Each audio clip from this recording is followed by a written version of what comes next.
Every decade has that one bowler who rises to the top and dominates the tour. Some players have dominated across 2 or even 3 decades, but they normally have one where they were the most successful. In some decades, there was a clearly defined star who nobody else could touch, but generally, it was quite competitive. There's been many times where there's been 2 or 3 superstars who have pushed the other, which means there are some decades where it's harder to pick a clear winner. In this video, I aim to find the best PBA bowler in every single decade. I will discuss my picks and the reasons for them. Just to let you know, I will be starting from the 1960s onwards simply because the PBA wasn't actually formed until 1958, so it just made sense to start from the next full decade. Don't forget to let me know your picks in the comment section below, and we'll start this video off straight away with the 1960s.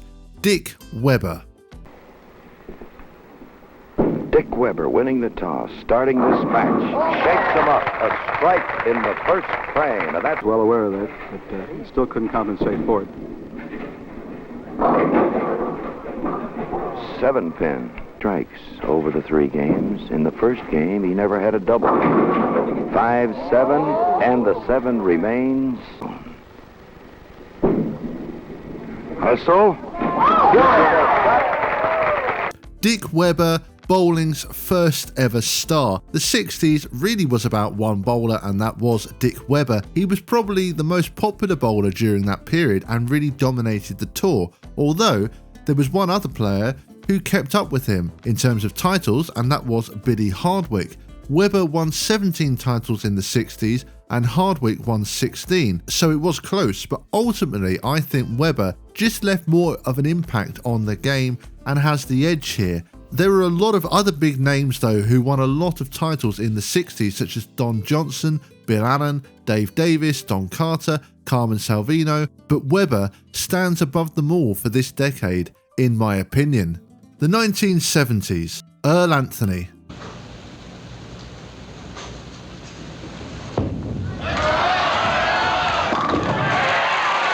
As they say, Earl, Chris, he just moves the ball gently and softly down into the backswing and just comes through softly and smoothly, just like a poem.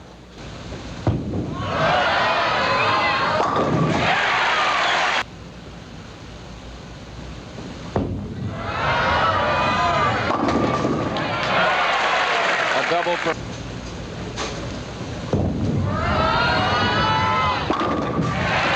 This one will not come as much of a surprise because Anthony just dominated during his time on the tour. During the 70s, he won 32 titles, which is the most titles during a decade of all time. But was there anyone else who was able to come close and challenge Anthony? Well, yes, there was Mark Roth. He won 22 titles in the 70s, which is pretty insane because if you take out Earl, then there's only been one other player to reach the 20 mark in a decade. Roth had his best years in the 70s and even won 8 titles in 1978 alone. He did push Earl, and they had a number of very memorable battles, but despite how good Roth was in the 70s, Earl was just better. Don Johnson is another player who had a great decade, winning 17 titles, and in another decade he probably would have been the clear winner. Unfortunately, Roth and of course Earl were just too good. The clear winner here is Earl Anthony. The 1980s. Pete Weber. In the other frames ahead.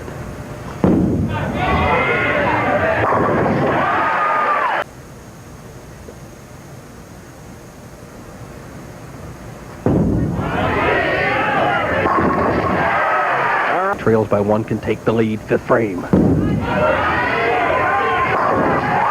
Oh, he was down begging for that one. Extend to 44.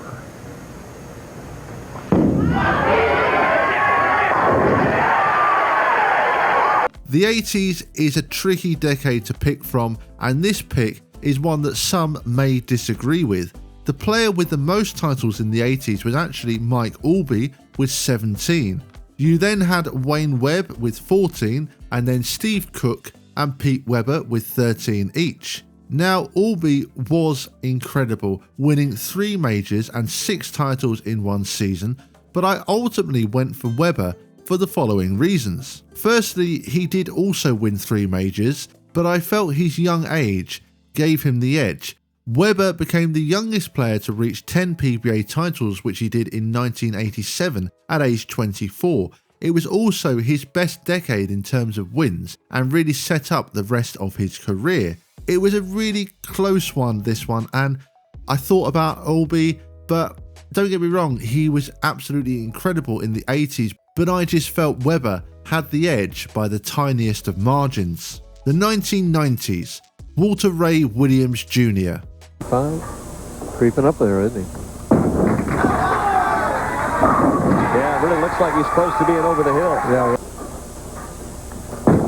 Walter Ray down by 10, and a beautiful strike. Steady.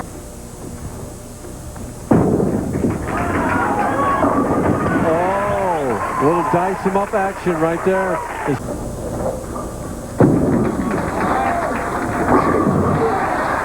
This one is a straightforward pick, as Walter Ray Williams Jr. won 25 titles in this decade. And this was the closest anyone has come to Earl Anthony's dominance in the 70s. Walter won 7 titles in 1993 alone and just dominated the 90s completely. But again, there was a lot of great competition. Parker Bone III won 19 titles, Norm Duke won 16, but Walter Ray was just on another level. But just like the 80s, there was so many great players, which just makes what Walter did even more impressive. Parker Bone III does come close, but again, the clear winner here is Walter Ray. The 2000s, Norm Duke. Question to today's winner, which is looking more and more like it's going to be that man. There's the fist pump. Wonderful television. Unreal. Keep it going, Norm. History in the making. Halfway to a perfect game. Third straight major. It's never been done in PBA history. 7 for 7. At the end of last year, winning the U.S. Open, and it looks like it's starting to come out here again. You could actually make a strong case that Walter Ray should be the winner of this decade too, because he won 17 titles, including 6 majors in the 2000s. However, Norm Duke was a huge factor in this decade too. He won 16 titles, including 5 majors, but he also won 3 consecutive majors, which was a first in PBA history. These 2 players were definitely the best in the 2000s, and what Walter did, considering his age, was amazing. But I think that Norm comes out on top. There were some other contenders though, such as Patrick Allen, who won 13 titles and seemed to be making shows every week. You had Tommy Jones, Chris Barnes, Pete Webber, Parker Bone III, but as I said, Walter Ray and Norm were just that step ahead of those players. I think Norm winning those 3 major titles in a row, becoming the first in PBA history to do so, just helped me choose him in this one. And as I said, you could have easily gone for Walter Ray here, but I felt Norm Duke was the right pick. The 2010s, Jason Belmonte.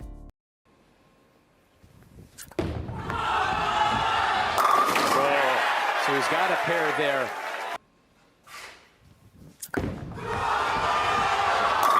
A legendary strike.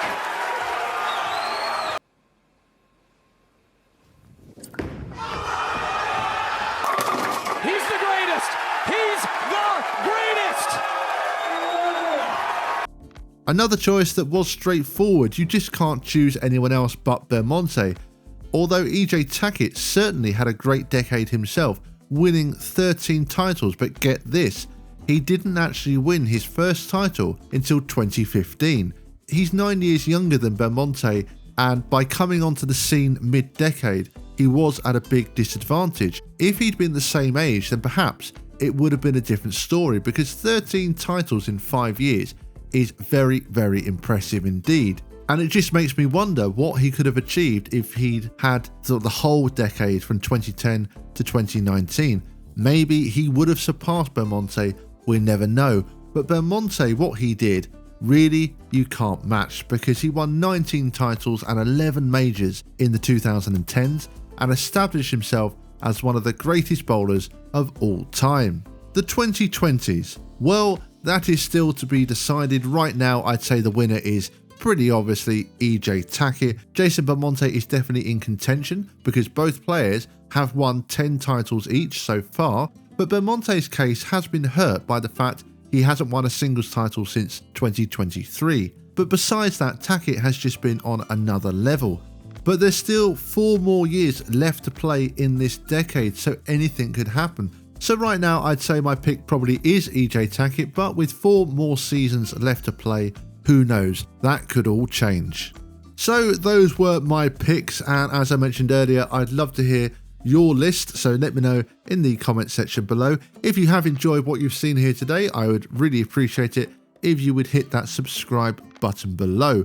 Well, that's going to do it from me for today, and as always, thank you bowling fans, and see you all next time.